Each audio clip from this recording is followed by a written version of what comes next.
Բարև սարգերի գործընկերներ, սկսում ենք Fast-X Premier League-ի Փյունիկ Նոա հանդիպման այդ խաղային մամուլի ասուլիսը գլխավոր մարզիչ Արտակ Հոսյանի հետ։ Սկզբում գլխավոր մարզիչը խոսի հանդիպման մասին, որից հետո կարող եք ուղղել ձեր հարցերը։ Պարոն Հոսյան, կարծիք խաղի մասին։ Ինչպես է սպասում ենք, շատ ծանր խաղ ստացվեց, բայց միևնույն դեպքում շատ հետաքրքիր։ Կարծում եմ հակառակորդ այսօր տարածքային որոշակի առավելություն ուներ, երևի թե մոտեցումներով ավելի շատ էր, բայց կարծում եմ, որ խաղի ամենավտանգավոր պահը մենք ստեղծեցինք, այնպես որ համարում եմ օրինաչափ էս արդյունք։ Շնորհակալություն։ Հարցեր։ Պարոն Հոսյան, առաջին կեսից հետո Դաշյանն ու Ալեման տեղափոխվեցին եզրերով, ինչի համար է առաջին։ Ավելի շատ հարձակման ֆազայի համար էր, մեր խաղը հարձակման գծում այդքան լավ չէր ստացում։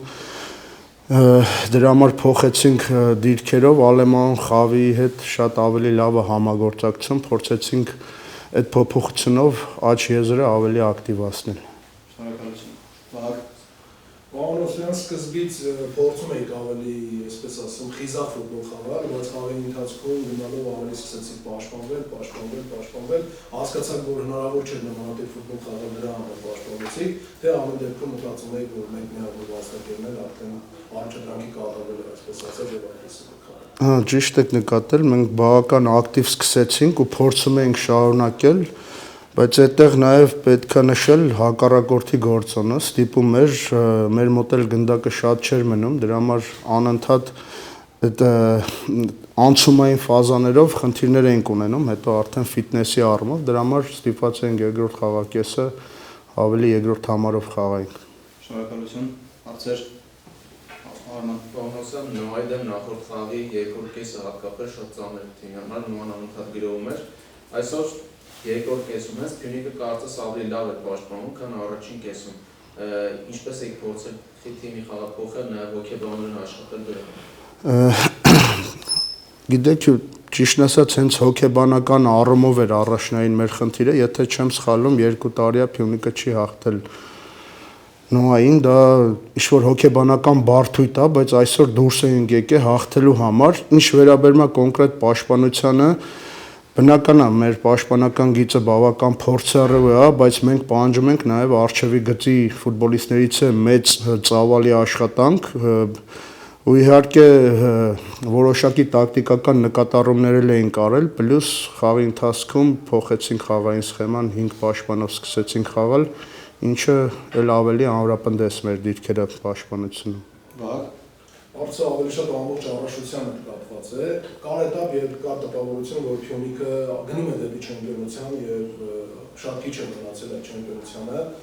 բայց եղավ խաղ, որը ամբողջովին կարծես թե փոխեց ամբողջ ձեր կարծիքով հենց Արարատի խաղն էր այն պահը, երբ Փյունիկը սկսեց չմտածել այս 2014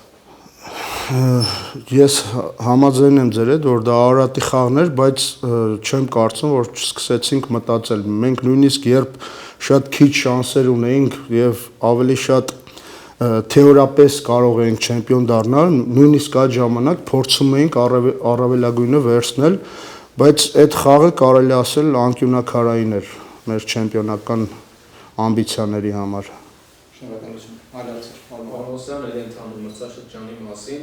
իհարկե Փյունիկն իր ոճը ունի, բայց տեսնում ենք, երբ պետք է լինում, կարող է նաև շատ պաշտպանվել, կարող է տարբեր սխեմաներով խաղալ, բայց ձեզ ո՞րն է հաջորդ քայլը, որ թիմը մեկ քայլ առաջ անի իր առաջընթացում։ Ես անկեղծ կլինեմ, ես չեմ ուզում, որ մեր թիմը այդքան ճկուն լինի։ Ես ուզում եմ մենք մեր իդենտիֆիկացիան ունենանք, մեր կոնկրետ ոճը ունենանք եւ փորձեն հակառակորդները մեզ հարմարվեն, բայց բնական է այդ ամենը չի կարող միանգամից ստեղծվել, մենք դեռ շատ աշխատանք ունենք, որ հասնենք դրան։ Շնորհակալություն։ Այլ հարցեր։ Շնորհակալություն, պարոն Հոսյան։ Շնորհակալ եմ։